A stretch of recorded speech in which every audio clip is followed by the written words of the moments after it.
Herzlich willkommen, liebe Zuseher, hier auf meinem Kanal. Ich freue mich sehr, dass Sie da sind.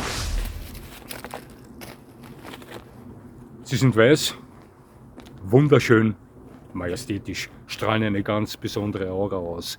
Weiße Herdenschutzhunde.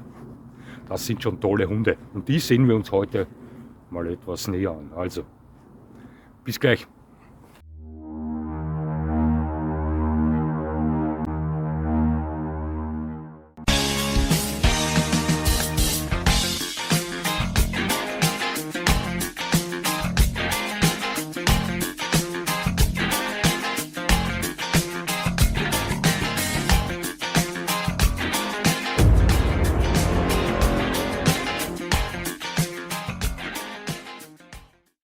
Nun, die Kategorie der Herdenschutzhunde, das ist eine fantastische.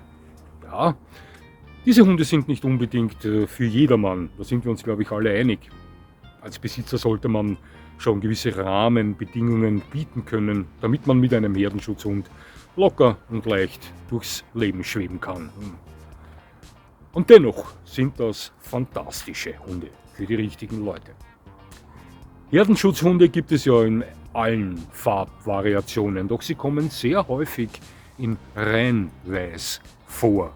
Das hat einen Grund.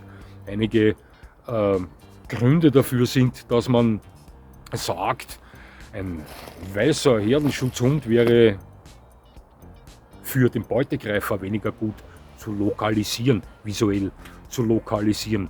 Ja, wenn wir hier den Wolf als Beispiel hernehmen, wir wissen, der Canis lupus ist ein wahnsinnig intelligenter, sehr ausgefuchster Jäger, der häufig mit Strategie und Taktik vorgeht. Das ist nun mal so. Es ist schon häufig vorgekommen, dass wenn der Wolf Herdenschutzhunde lokalisiert, sich ein Rudel splittet. Ein Teil lenkt die Bodyguards des Nutztieres ab, die Herdenschutzhunde, der andere Teil stürzt sich auf die Beute. Ja, wenn der Wolf den Leibwächter des Nutztiers, in diesem Fall den Herdenschutzhund, visuell nicht gleich lokalisieren kann, dann steht er häufig vor einem Problem, denn er weiß ja, dass er da ist, aber er kann ihn nicht gleich sehen. Das ist einer der Vorteile, wenn Herdenschutzhunde weiß sind. Ein weiterer Vorteil ist, dass der Herdenschutzhund speziell in der Nacht, wenn er strahlend weiß daherkommt, häufig größer, mächtiger, bedrohlicher für den Beutegreifer wirkt. Ein Vorteil für den Hund, gar keine Frage.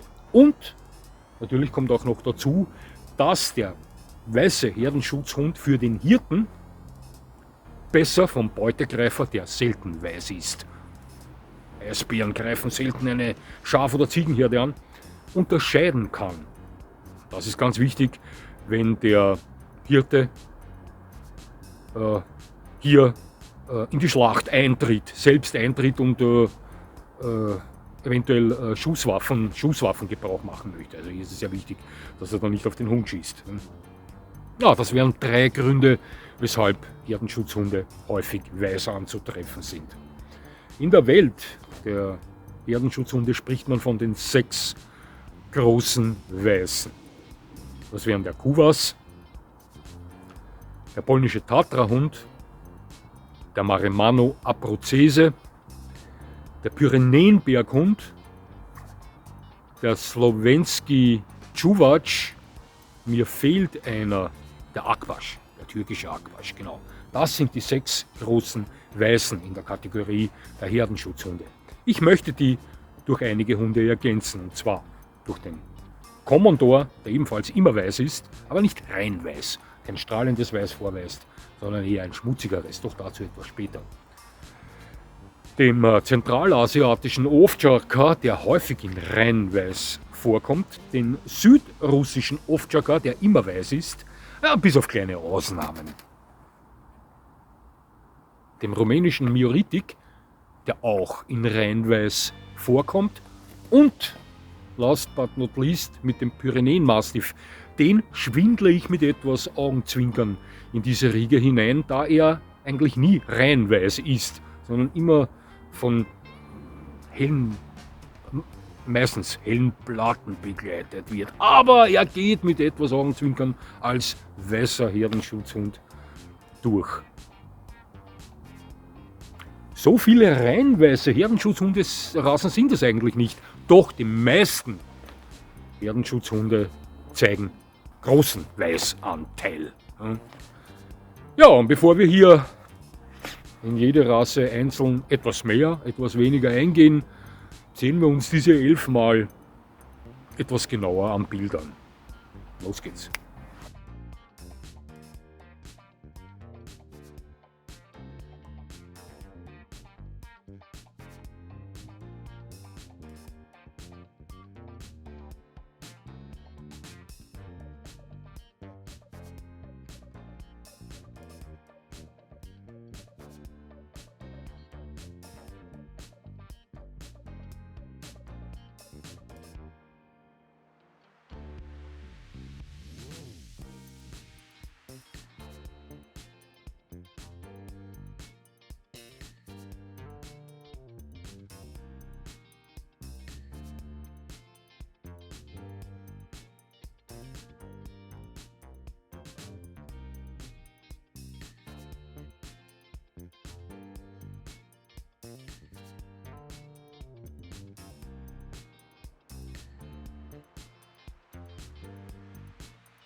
Nun, das waren sie, diese 11. Ob man die alle 11 als wunderschön bezeichnen kann, das ist Geschmackssache. Ist immer so. Was sie allerdings alle 11 sind, ist, sie sind beeindruckend. Ich habe alle diese Hunde, bis auf den türkischen Akbaş, ein herrlicher Hund, schon persönlich gesehen. Ich sah sie alle auf Ausstellungen und mit einigen dieser 11 hatte ich auch außerhalb von Ausstellungen schon Kontakt. Beginnen wir mal mit dem Kuvasz. Eine wahnsinnig schöne, tolle, ungarische Herdenschutzhunderasse. Den habe ich natürlich schon auf Ausstellungen getroffen. Ich habe aber auch privat Kontakt mit diesem Hund schon gehabt. Das letzte Mal war letztes Jahr im Sommer. Da war ein Besitzer eines Kuvasz hier auf Urlaub bei Verwandten für 14 Tage. Den habe ich 2 oder 3 Mal auf der Wiese getroffen, die ich täglich mit Vito am Morgen besuche. Als ich ihn das erste Mal gesehen habe, habe ich seinen Hund mit einem Maremano verwechselt. Der Grund war dieser Kuvasz hatte ganz glattes Fell. So habe ich persönlich ihn noch nie gesehen. Die Kuvasz, die ich gesehen habe, hatten alle gewelltes Fell. Schon fast gegraustes Fell. Schauen Sie, ich finde mich in der Welt der Herdenschutzhunderassen sehr gut zurecht, aber ich bin kein Herdenschutzhunderassen-Spezialist. Ließ mir also von diesem Herrn, der schon seinen zweiten Kuvasz mit diesem Rüden besaß, erklären, dass es beim Kuvasz Linien gibt, die eben dieses gewellte Fell vorweisen, aber auch Linien gibt, die ein sehr glattes oder ein ganz glattes Fell haben. Sein Rüde war so ein Hund. Ich habe mir das sagen lassen, wie gesagt, ich bin kein Spezialist, weiß nicht, ob das stimmt, habe mich da auch noch nicht eingelesen, aber das war der Grund, weshalb ich ihn zuerst mit einem Maremano oder einem polnischen Tatrahund verwechselt habe. Ein wunderschöner Rüde, um die 70, 72 Zentimeter Schulterhöhe, er war etwas höher als Vito, hat sich elegant fortbewegt, ganz Herdenschutzhunde typisch. Viele von Ihnen, die schon häufiger auf Herdenschutzhunderassen getroffen sind, wissen, wovon ich spreche. Dieses elegante, ruhige, fast stoische, diese Bewegungsart, welche die Herdenschutzhunde so oft an den Tag legen. Da macht auch dieser Kuvasz keine Ausnahme. Ein schöner Hund, der zwar kastriert war, trotzdem ein recht dominantes Verhalten meinem Hund gegenüber zeigte, der das Ganze quittierte. Wir hielten also etwa 4-5 Meter Abstand voneinander, damit wir uns anständig unterhalten können. Ja, da erfuhr ich, dass das sein zweiter Kuvasz war, dass dieser Herr 14 Tage Urlaub hier macht und so weiter und so fort. Ein toller Rüde, den er kastrieren ließ, weil er ihm zu kantig wurde. Ich möchte hier keine Diskussion vom Stapel brechen. Ja. Wir wissen alle, Meine Meinung zum Thema Kastrieren, um einen Eingriff in wesenstechnische Veränderungen vorzunehmen und so weiter, die kennen viele von Ihnen. Ja, ich halte davon überhaupt nichts. Meine Rüden waren nie kastriert und wären nur dann kastriert worden, wenn es die Gesundheit verlangt hätte, wenn es irgendwelche gesundheitlichen Probleme gegeben hätte. Aber jeder soll tun und lassen, was er möchte. Viel geholfen dürfte es nicht haben bei diesem Rüden, also er war nach wie vor dominant. Hätten wir unsere beiden Rüden näher kommen lassen, hätte es sicher geknallt. Also das konnte ich diesem Hund ansehen und wie gesagt, mein Hund hat das Ganze quittiert. Ein wunderschöner Hund. Ich hatte einen Arbeitskollegen, einen ungarischen Staatsbürger, der mit mir zusammen am Flughafen Wien-Schwechat gearbeitet hat. Der hatte eine kapitale Narbe im Gesicht. Natürlich habe ich ihn mal darauf angesprochen, wo er sich die zugezogen hat. Ja. Hat er mir erzählt, dass er als Kind, aufgewachsen am Bauernhof, von einem Kuhwas ins Gesicht gebissen wurde. Also das war deren Hund. Und sein Vater den Hund danach erschossen hat. Ich weiß nicht, warum der Kuhwas zugebissen hat. Er wusste es selbst nicht mehr, er war zu klein, sagt er. Er weiß nicht mehr, warum er ihn gebissen hat. Ja, was soll ich Ihnen sagen? Da kann alles Mögliche geschehen sein. Ja. Ja. Es ist auch heute noch häufig so, dass da Leute auf diese Art und Weise reagieren, speziell in etwas rustikaleren Gegenden. Wir wissen, dass das so ist. Ja. Was glauben Sie, welchen Hund der heute aktuell besitzt? Einen Kuhwas. Ja. Ein Bild gesehen von diesem Rüden. Wunderschöner Hund. Der Kuhwas gefällt mir persönlich gut. Er ist nicht mein Top-Favorit unter den Herdenschutzhunderassen, aber meinen Top-Favoriten sehen Sie bei diesen 11 auch nicht. Mein Top-Favorit ist der Raffaello d'Alentejo.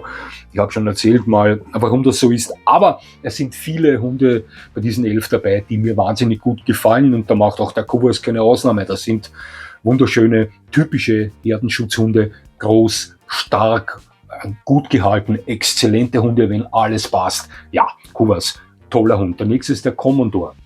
Mit denen hatte ich privat außerhalb von Ausstellungen noch nie etwas zu tun. Dieser Hund ist für mich ein persönlicher Albtraum. Also, ein persönlicher Albtraum ist er nicht, weil ich niemals im Leben einen Commodore besitzen werde. Ja, es könnte mir nur dann geschehen, wenn ich keinen Hund habe und jemand mit einem Commodore-Welpen kommt und sagt, der braucht unbedingt Hilfe, wir haben keinen Platz. Eventuell dann. Ja. Dann müsste ich da durch. Aber der Hund ist allein aufgrund seiner Fellbeschaffenheit für mich ein Albtraum. Jeder Commodore, von dem ich gestanden bin persönlich, war für mich ein Monster. Also das sind teilweise 80 Zentimeter hoch mit der Schulter, das sind Monster. Deren Fellbeschaffenheit, das ist ein Panzer. Was sie natürlich schützt vor Wind und Wetter und natürlich auch vor den Zähnen von Beutegreifern. Die weiße Riesenausgabe des ungarischen Puli, also ein riesiger Rastafari auf 4 Beinen, die aber äußerst kantig sein können. Ich habe mir da auf YouTube mal Schutzarbeit, eine Mannarbeit mit einem Commodore angesehen, da sehen Sie nur diese Rasterlocken fliegen. Das sind, ein toller Herdenschutzhund, keine Frage, doch reiht sich in den Reihen der Hunde ein, die eher weniger für mich in Frage kämen. Ja, aber ein mit Sicherheit effektiver Herdenschutzhund, der Commodore, ja, und hat seinen Weg hier in dieses Video gefunden, da auch der Commodore immer weiß ist, ja, nur ist er nicht strahlend weiß. Das Weiß des Commodores ist eher so eierschalenweiß, etwas schmutziger als das schöne strahlende Weiß zum Beispiel seines Landsmannes oder seiner Landsfrau, des Kuhwas, ja, aber trotzdem ein beeindruckender Hund, der Commodore, den ich wiederhole mich, bis jetzt nur auf Ausstellungen angetroffen habe, ja, den ich mir freiwillig niemals holen würde, ja, obwohl mir sein Charakter zusagen würde. Ja. Interessante Geschichte. Habe ich mit einigen Besitzern dieses Hundes unterhalten, weil er polarisiert. Er interessiert mich ja. Nur selbst, wie gesagt, das Fell und alles, das müssen Sie mal sauber halten. Also fällt nicht so ins Gewicht, wenn der Hund auf der Weide arbeitet, bei den Tieren. Natürlich kann man ihn auch da sauber machen mit dem Schlauch und von Ungeziefer befreien und so. Aber wenn das ein Haushund ist, ja, auch wenn sie Garten haben, irgendwann kommt ans Haus rein, was der alles in seinem Fell damit reinbringt, ja, das müssen sie mal wieder rausbringen. Also für mich wäre das ein Albtraum. Ja, das war der Commodore. Zum Polen, der polnische Tatrahund, der Podalana, glaube ich, das nennt man ihn auch. Ja, das ist ein wunderschöner Hund. Auch den sah ich schon auf Ausstellungen, aber auch mit dem hatte ich schon privat außerhalb von Ausstellungen Kontakt mit Vito. Und zwar, da gibt es bei uns beim Leiter Ursprung. Die Leiter ist ein Fluss, der nicht weit von meinem Wohnort entfernt durch die Gegend läuft. In der Leiter selbst, wo wir da in der Nähe wohnen, lasse ich Vito nicht rein. Also die ist etwas verschmutzt mit diesen Bakterien und so. Da gibt es immer etwas Probleme mit den Hunden, wenn die dort baden gehen. Aber beim Ursprung der Leiter, also der Leiter Ursprung, das ist etwas 7-8 Kilometer von uns entfernt, dort ist das Wasser noch sauber und dort ließ ich Vito schon öfter baden. Vor 3 oder vor 4 Jahren, er war noch recht jung, war ich ebenfalls dort baden und da kam mir von der Ferne ein Herr entgegen mit einem großen hellen Hund. Etwa 100 Meter entfernt war, habe ich diesen Hund tatsächlich mit einem riesigen, sehr hellen Golden Retriever verwechselt. Hört sich jetzt etwas eigenartig an. Ja. Ein Golden Retriever und ein polnischer Tatrahund haben eigentlich überhaupt nichts miteinander gemein, ja. Außer dass sie Hängeohren haben und langes Fell. Doch von 100 Meter Entfernung wirkte er wie ein riesiger, ganz heller Golden Retriever. Doch je näher der Hund kam, desto mehr wurde mir bewusst und mehr wurde mir klar, das ist ein Herdenschutzhund. Nur wusste ich auch hier wieder nicht, welcher das war. Denn auch hier dachte ich wieder, das ist ein Maremana. Ja. Fragte den Herrn. Zuerst mal, ist das eine Hündin oder ein Rüde, denn der Hund war frei. Ist ein Mädchen. Ah, super. Ja. Dann nahm ich Vito auch wieder von der Leine. Und dann fragte ich, ein Maremano? Nein, ein Podalana, ein polnischer Tatrahund, ein wunderschönes polnisches, strahlend weißes Mädchen war das, die sich sofort von Vito entzückt zeigte. Und ich sage Ihnen was, das kommt bei meinem Hund sehr häufig vor. Ich habe schon sehr oft von Besitzern von Hündinnen gehört, das verstehe ich nicht. Normalerweise lässt meine Hündin keinen Rüden an sich ran. In deinen ist sie komplett vernarrt. Ja, das habe ich schon häufig gehört. Scheinbar versprüht mein Casanova eine gewisse Art von Charme auf die Mädchen. Ein gutes Beispiel ist auch die Hydra, die Cane Corso-Hündin da hinten bei uns, die riesige Garage bewacht, zusammen mit einer bayerischen Gebirgsschweißhündin. Also wenn es da ein Rüde wagt, die Grenze zur Garage zu überschreiten, welche ja immer offen ist, dann haut ihm die Hydra nieder. Also die Hydra wirft ihn nieder, ganz sicher. Wenn Vito vorbeigeht und 1-2 Meter in die Garage reingeht, die Grenze überschreitet, bleibt sie vor ihm stehen und sagt, tritt ein, bring Glück herein. Ja, Vito versprüht scheinbar irgendeine Art von Charme. Er ist ein hübscher Junge. Ja, und so war das auch mit dieser Tatrahündin, eine wunderschöne Hündin. Auch die war größer als Vito. Die war größer als dieser Kuvas, den ich da damals sah, letztes Jahr im Sommer. Die hatte sicher um die 75 Zentimeter Schulterhöhe. Ein herrliches Mädchen war das. Und gemeinsam gingen die dann dort baden. Sie und er. Er freute sich, der Besitzer, denn Vito dürfte sie scheinbar dazu verleitet haben, das erste Mal schwimmen zu gehen. Soweit ich mitbekommen habe, denn das war eine Hündin, die sonst nur immer bis zum Bauch ins Wasser gegangen ist. Doch mit Vito ging sie schwimmen. Ja. Das war der polnische Tatrahund, ein wunderschöner Hund. Mit Sicherheit einer der schönsten Herdenschutzhunde-Rassen auf der ganzen Welt. Keine Frage. Pyrenäenberghund. Ein weiterer weißer Riese. Ausstellungen, klare Sache. Doch auch hier kannte ich eine persönlich und treffe ich manchmal auf 2. Doch beginnen wir mal mit der reinen Hündin. Das war eine Freundin meines American Pitbull Terrier Attila. Das war ein Riesenmädchen. Die ging sicher auf die 80 cm Schulterhöhe zu. Ruhig, elegant stolzierte die durch die Gegend und wenn mein Attila sie sah, wurde er verrückt vor Freude. Viele von Ihnen kennen die Energie, welche ein Amstaff American Pitbull Terrier aufbringen kann, wenn er sich freut. Mein Attila machte da keine Ausnahme und begrüßte sie dementsprechend und rassetypisch. Die blieb immer ruhig, war aber extrem freundlich, hatte einen Riesenkopf, war rein weiß und hatte sowohl links wie auch rechts an der Schläfe hellgraue Platten. Wunderschönes Mädchen, war mit einer Asiatin, ich glaube die Dame war Japanerin, unterwegs. Und bis vor kurzem wusste ich sogar noch den Namen von diesem Mädchen. Ich habe heute versucht, mir den wieder in Erinnerung zu rufen, aber es gelingt mir nicht. Und einen Blödsinn möchte ich Ihnen nicht erzählen. Eine schöne Hündin war das, riesig, ruhig, auch sehr verträglich, soweit ich mich erinnern kann, mit gleichgeschlechtlichen Hunden, also mit anderen Hündinnen. In Katzelsdorf, beim Rückhaltebecken, wo ich öfter mit Vito spazieren gehe, dort treffe ich öfter auf ein Ehepaar, die mit 2 Pyrenäenberghunden unterwegs sind, ebenfalls weiß.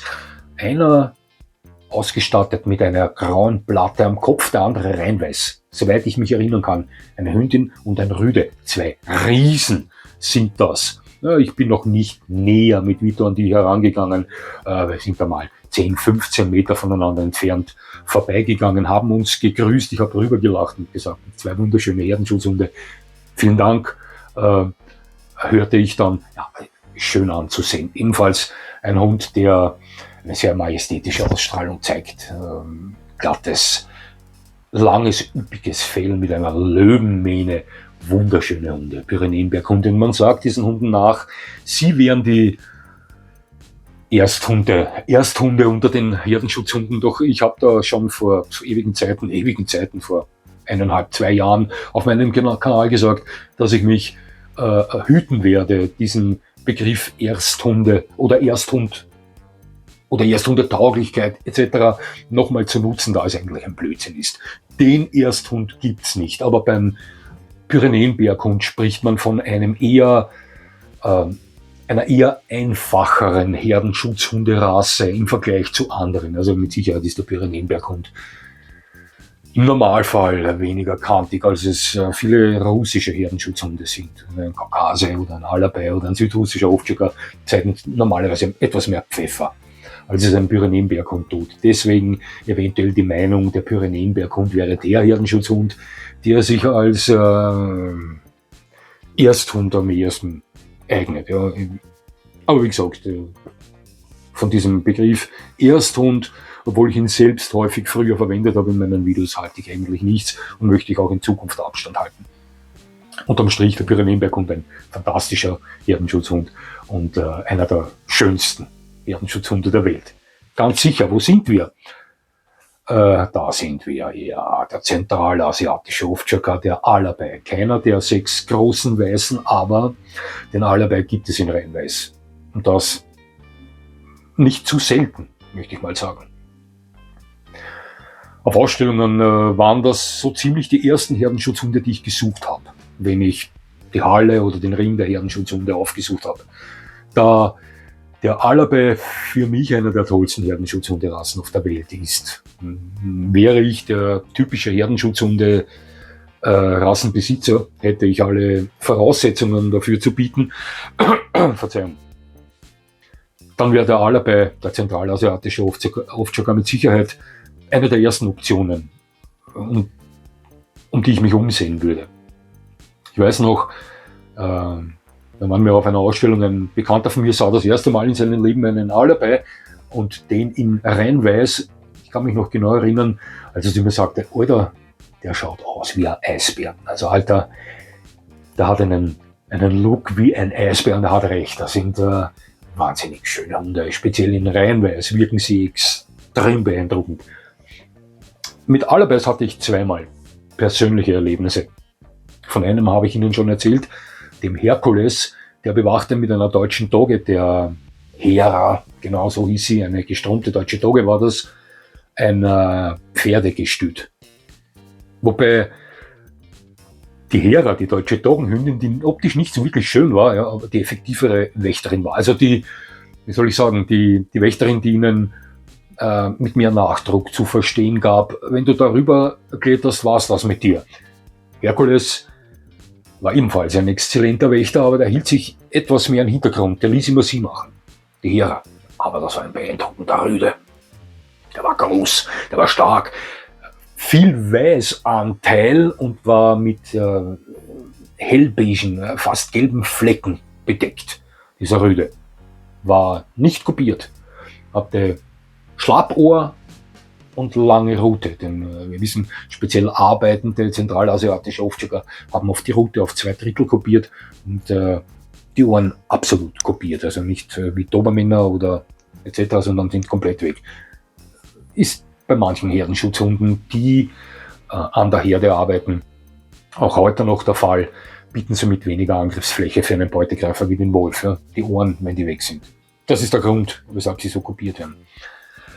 Ein wunderschöner Hund, der Herkules und ein exzellenter Wächter. Und hier in der Ortschaft, wo ich lebe, da leben nicht mehr da. Bin ich öfter mit Vito am Abend, die letzte Runde, wenn ich in die Ortschaft reingehe, an einem Grundstück vorbeigegangen. Die haben eine recht große, massive, blaue Tür, bei welcher die unten nicht ganz mit dem Boden abschließt. Da ist etwa so viel Platz unten, unterhalb der Tür. Ja. Wenn wir da vorbeigegangen sind, hörte ich hinter der Tür immer einen Hund melden, mit einem Bass, mit einer kräftigen Stimme da an die Fenster gewackelt und die Tür gewackelt. Und im Vorbeigehen konnte ich seine Pfoten sehen und es waren solche Brautzen. Also das waren solche Pfoten, rein weiß. Bärendatzen waren das und ich kann mich noch erinnern, beim ersten Mal, wie Vito und ich da vorbeigegangen sind und der gegen dieses Tor, wo man nicht einsehen kann, geschossen ist und alles gewackelt, gescheppert hat und der Hund so laut gebellt und tief gebellt hat mit Kraft. Also man hörte gleich, das ist ein Riese. Haben wir uns beide erschrocken, Vito und ich, da bumpf. Alles war ruhig und plötzlich schlägt er an. Als ich dann die Pfoten gesehen habe, habe ich zu Vito nur gesagt, wenn der rauskommt, sind wir einen Arsch daheim. Also etwas gesittert ausgedrückt, Junge, wenn der rauskommt, dann wird es ungemütlich. Ja. Irgendwann mal am Abend, als ich dort vorbeigegangen bin, ist das Tor aufgegangen, ist ein Pärchen, ich weiß nicht, ob die verheiratet waren, jünger als ich, rausgekommen und an der Leine einen weißen zentralasiatischen Ovtcharka. Natürlich habe ich mir nicht nehmen lassen, zu fragen, ist das eine Allarbeit? Das wurde bejaht. Ich sagte, ein wunderschöner Hund. Auch hier wurde mir gedankt. Herzlichen Dank. Ja, aber die sind nicht mehr da. Ich bin jetzt schon unzählige Male dort vorbeigegangen. Da gibt es kein Melden mehr. Die dürften ausgezogen sein. Der zentralasiatische Ovtcharka, ein typischer Herdenschutzhund aus der ehemaligen Sowjetunion, kantig, groß und stark. Und auch der zeigt im Normalfall diese Eleganz, diese stoische Eleganz. Das ist eine Sache, die alle Herdenschutzhunde zeigen, egal ob sie weiß sind oder nicht. Diese Hunde sind häufig im Normalzustand extrem auffallend, ruhig und elegant. Die können aber auch anders, wie wir wissen. Würden sie das nicht können, würden sie sich als Wolfskämpfer oder Bärenkämpfer nicht eignen. Ja, so viel zum zentralasiatischen Ovtcharka, einer meiner Favoriten. Südrussischer Ovtcharka, bis jetzt nur Vorstellungen gesehen, niemals privat. Der südrussische Ovtcharka, der hauptsächlich in Weiß vorkommt, es gibt sie auch mit grauen Platten und so weiter, aber ich habe ihn bis jetzt nur in Weiß gesehen. Der wirkt auf mich immer, hört sich vielleicht eigenartig an, wie ein großer Bearded Collie. Bearded Collie ist von einem südrussischen Ovtcharka so weit entfernt wie die Erde vom Mars. Klare Sache, ich sage nur. Er hat diese Ausstrahlung, die optische, eines riesigen Bearded Collies auf mich in Weiß. Doch auch der südrussische Ovtcharka ist ein typischer russischer Herdenschutzhund. Er sieht flauschig, sieht kuschelig aus, ist ein Wolfskämpfer. Das ist ein knallharter Herdenbeschützer. Kein Schoßhund. Ein Hund für Herdenschutzhund, Kenner und Herdenschutzhunde-Spezialisten, die, ich wiederhole mich, dementsprechende Rahmenbedingungen bieten, welche die Art, welche Herdenschutzhunde vertreten, lieben. Ja. Für solche Leute ist dieser Hund ein toller Hund.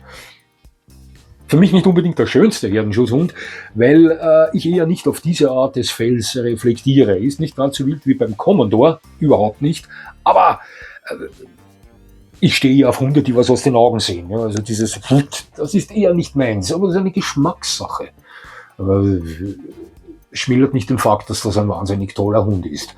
südrussischer Ovtschaka, mit Sicherheit ein fantastischer Hund, ja, und sehr beeindruckend. Das kann ich Ihnen sagen, wenn Sie mal vor einem stehen.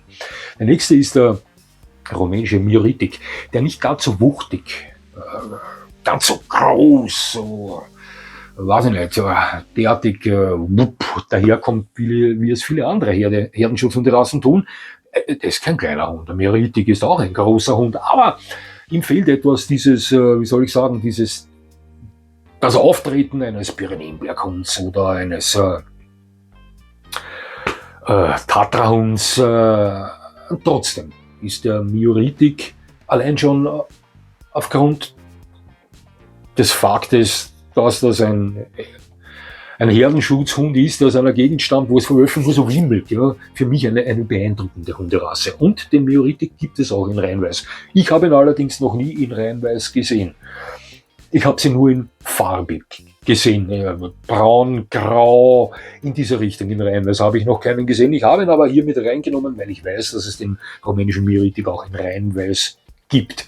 Toller Hund, typischer Herdenschutzhund, der ebenfalls eine Optik vorweist, die nicht unbedingt zu 100% meinen Geschmack trifft, aber der zu Recht seine Fanbase hat und ein toller Arbeitshund ist, der rumänische Mioritik. Und jetzt kommen wir zu einem Herdenschutzhund, der häufig im Schatten des Kangals steht. Das ist der Akbaş, der Weißkopf, der türkische weiße Herdenschutzhund. Und das ist für mich persönlich eine Geschmackssache der schönste der türkischen Herdenschutzhunde. Ich habe leider noch nie persönlich einen Akbaş gesehen, aber schon, weiß ich nicht, tausende Bilder von diesem Hund. Ich kenne ihn schon sehr lang, mindestens so lange, wie ich den Kangal kenne. Akbaş, Karabaş und so weiter. Wenn man sich da einliest, wie gesagt, dann stößt man nun mal auf diesen Hund. Und das ist ein wunderschöner Hund. Charakterlich sicher genau in derselben Kategorie angesiedelt, wie es der typische Kangal ist. 100% ein effektiver Herdenschutzhund, der einen guten Aufpasser auf die Nutztiere darstellt und noch dazu wunderschön ist. Wie gesagt, der Akbaş weit weniger bekannt als einer seiner Verwandten, nämlich der Kangal. Liebe türkische Landsleute da draußen, würgen Sie mich jetzt nicht, wenn ich das sage, aber ich glaube, Karabaş und Kangal sind ein und dasselbe. Ich weiß schon, Kangal kommt da aus der Gegend der Sivas und so weiter. Eigentlich ist das ja der anatolische Schäferhund und der anatolische Schäferhund wird aber, glaube ich, auch Karabaş genannt, oder? Liege ich da falsch? Bin mir nicht sicher. Wenn ich falsch liege, verzeihen Sie mir, würgen Sie mich nicht, aber ich glaube, ich liege da richtig. Karabaş heißt, glaube ich, Schwarzkopf und Akbaş, in diesem Fall der Weiße, heißt, glaube ich, Weißkopf. Ich weiß nicht, ob ich recht damit habe. Wenn nicht, verzeihen Sie mir. War nur ein Versuch da. Wie gesagt, ich bin kein Herdenschutzhund-Spezialist, aber ich finde mich recht gut zurecht in dieser Kategorie. Der Akbaş, ich würde mich freuen, wenn ich mal in Natur einen sehen würde. Ein wunderschöner Hund, ja. Ja, und jetzt zu den schon zuvor öfter erwähnten Maremano Abruzzese. Bis jetzt nur gesehen auf Ausstellungen und ein wunderschöner Hund. Der Maremano Abruzzese und der polnische Tatrahund und der Slowenski Čuvač, zu dem wir nachher kommen, das sind 3 Herdenschutzhunderassen, die ich immer verwechsle. Wäre ich ein Spezialist, dann würde mir das höchstwahrscheinlich nicht geschehen, da sie anatomische Unterschiede vorweisen. Aber ich bin kein Spezialist. Ich erkenne sofort, das ist ein Herdenschutzhund und das ist entweder ein Maremano oder ein Slowenski Čuvač oder ein Tatrahund. Ja. Ich müsste mich zuvor noch schnell mal einlesen in die Rassen, dass ich dann gleich den Unterschied erkenne, aber so geht es mir immer. Wenn ich auf Ausstellungen unterwegs war, ich habe einen dieser 3 Rassen gesehen, ist es mir immer geschehen. Also wusste ich nicht. Ist jetzt ein Slowenski Čuvač oder ein Pole oder ist das ein Italiener? Der Maremano Abruzzese zählt ebenfalls für mich zu den schönsten Herdenschutzhunderassen der Welt. Ein wunderschöner Hund. Strahlend weißkerniger Charakter, ganz typisches Herdenschutzhunde-Rassenverhalten. Ruhig im Normalfall, ausgeglichen, elegant. Aber wenn Not am Mann ist, gibt der Gas, so wie das alle Herdenschutzhunderassen tun. Herrlicher Hund, der mir jedes Mal sehr gut gefällt. Wenn ich ihn als solchen nicht verwechsle und bei einer Ausstellung sehe. Habe ich noch nie privat gesehen. Der nächste, der Slowenski Čuvač. genau dieselbe Geschichte. Bis jetzt nur auf Ausstellungen gesehen, noch nie privat getroffen. Und eben einer dieser 3 Hunde, die ich immer miteinander verwechsle. Die sehen im ersten Moment alle 3 für mich gleich aus. Herrlicher Hund, schlägt genau in dieselbe Kerbe rein wie der polnische Taterhund und wie der Italiener, der Maremano Abruzzese. Ein toller Herdenschutzhund, groß, wunderschön, stark. Ja, was soll ich Ihnen sagen? Pyrenäen Mastiff. Ja. Zu Beginn des Videos habe ich gesagt, ich habe den mit Augenzwinkern hier reingeholt. Ja, der Pyrenäen Mastiff, der existiert eigentlich nicht in rein weiß, so wie ein Maremano Abruzzese oder ein polnischer Taterhund. Nein, der Pyrenäen Mastiff hat einen sehr großen Weißanteil und ist häufig mit Platten ausgestattet und häufig mit sehr hellen Platten ausgestattet, was ihn wiederum speziell für Leute, die farbenblind sind, so wie ich, als rein weiß erscheinen lässt. Ja. Deswegen habe ich ihn hier mit reingenommen. Der Pyrenäen Mastiff, ebenfalls ein Hund, den ich privat noch nie gesehen habe, nur auf Ausstellungen, und bei diesem Hund fällt mir immer auf, dass er mich sehr stark an den Pyrenäen Berghund erinnert. Allerdings ist der Pyrenäen Mastiff, wie schon gesagt, niemals rein weiß. Der Pyrenäen Berghund häufig rein weiß, auch ohne hellgraue Platten.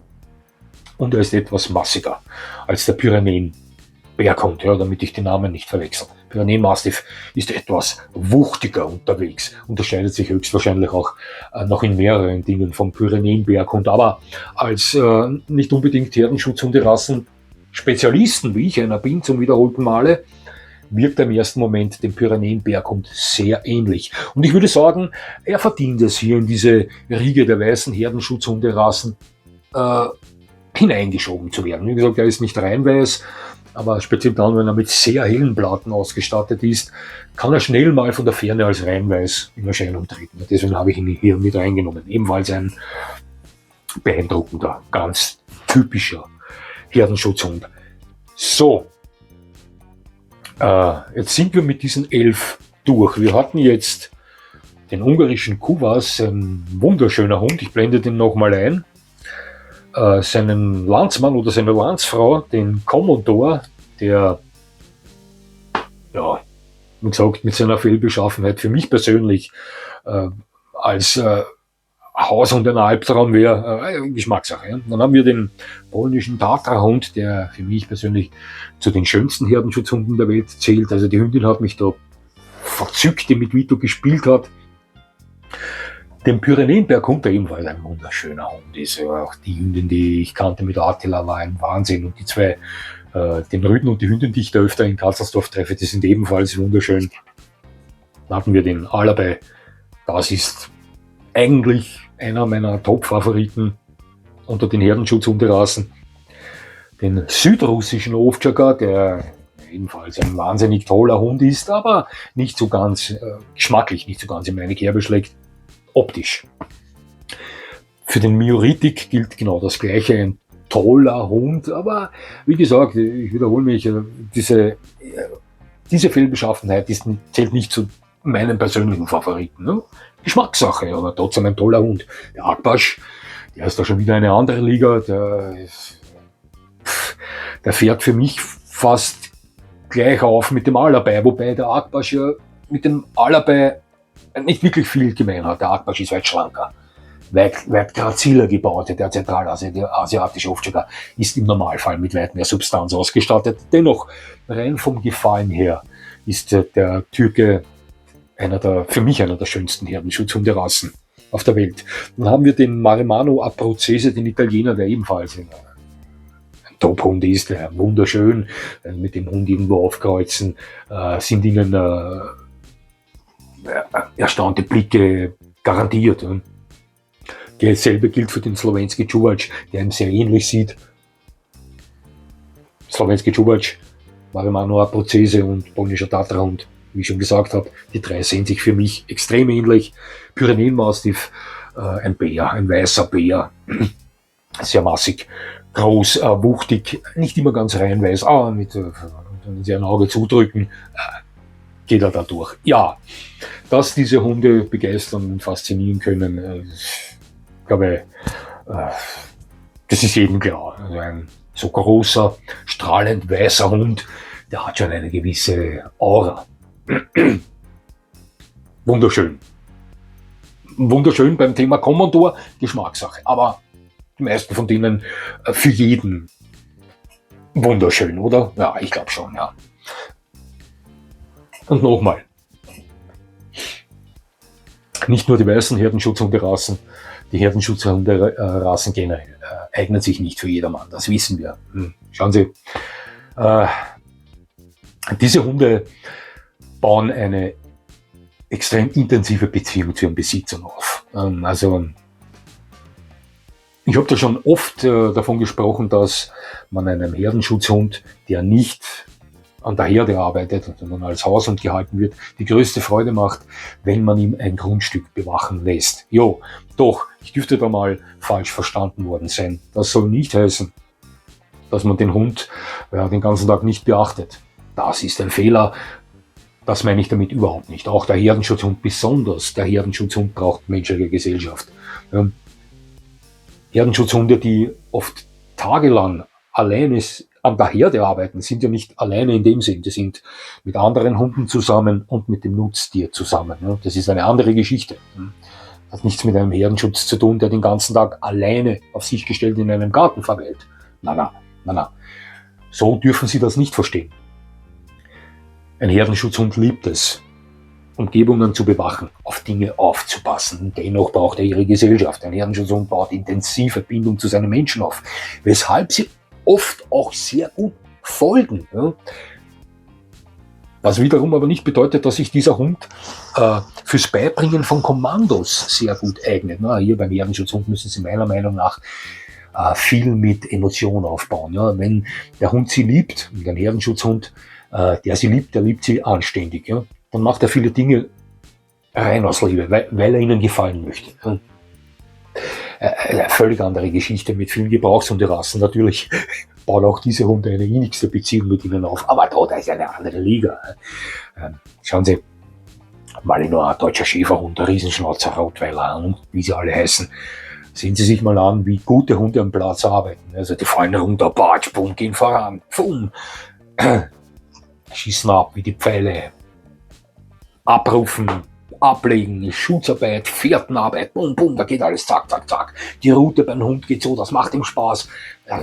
Das werden Sie bei keinem Herdenschutzhund vorfinden. Sie können selbstverständlich versuchen, mit einem Herdenschutzhund am Platz zu arbeiten. Wenn es ihm Spaß macht, okay, um den Sieg werden Sie bei dem Hund bei einem Turnier niemals mitkämpfen. Wir hatten einen Herdenschutzhund, den Boris, einen Raffaello Alendeo, das war ein Siegerhund. Ausnahmen bestätigen die Regel. Doch im Normalfall, Herdenschutzhunde können gut folgen, wenn sie das Händchen für diese Hunde haben. Wenn sie dem Hund zu verstehen geben, es würde mich freuen, wenn du das machst, dann macht der Hund das gerne für sie. Mit Zwang, mit Druck, Kommando, zack, zack, zack, zack. Dinge, die andere Hunde förmlich in sich aufsaugen, weil sie das lieben. Richtige Gebrauchshunderassen erreichen Sie beim Herdenschutzhund überhaupt nichts. Der schaltet ab, der schaltet auf stur.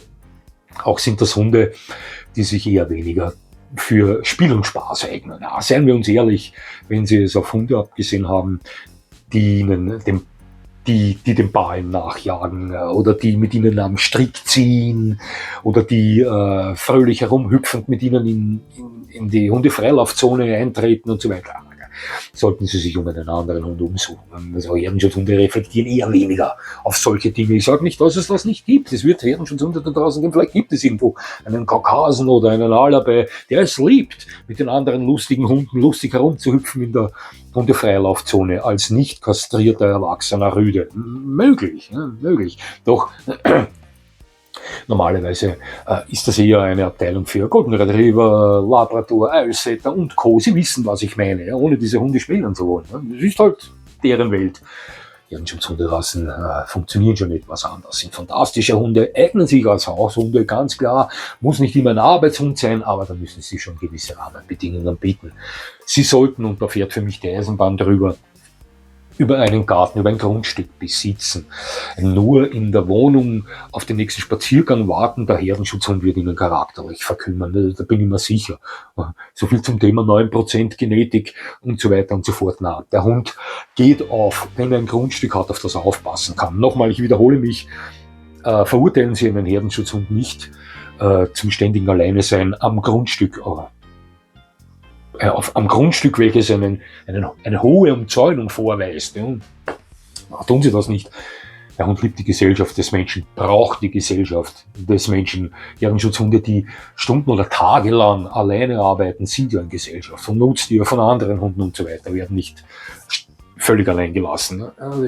Ich hatte da schon mal Kontakt mit Leuten, die vorhaben, sich einen Herdenschutzhund zu holen und ihn auf eine Art und Weise zu halten, wie wo es mir den Kragen platzen lässt. Ja. Häufig verzerrte Wahrnehmung zum Thema Herdenschutzhund, Grundstücksbewacher. Der ist zufrieden, wenn er auf das Grundstück aufpasst, einmal am Tag sein Futter bekommt und ich misst ihm seinen Zwinger aus und so weiter. Also so brauchen Sie mir nicht kommen, da spiele ich nicht mit. Das ist nicht meine Welt. Ja. Ich kann niemandem vorschreiben, was er zu tun hat, aber meine Welt ist das nicht. Ja. Nochmal, herrliche Hunderassen für die richtigen Leute, die deren Art lieben, die ihnen dementsprechend das Leben bieten können, welche nicht unbedingt einen typischen Begleithund, der fröhlich durchs Leben hüpft mit anderen Hunden und den Ball nach Jagd erwarten und keinen Gebrauchshund für den Abrichtesport suchen. Die haben schon ihre Berechtigung, diese Hunde auch außerhalb der Nutztierherde. Ja, die sind wunderschön, speziell die ganz weißen. Ja, so viel zu den weißen Herdenschutzhunden, liebe Zuseher. Es hat mich sehr gefreut, dass Sie mir zugesehen haben. Ich würde mich natürlich freuen, wenn Sie mir weiterhin zusehen. Und jetzt wünsche ich Ihnen noch einen schönen Tag und das war's schon wieder.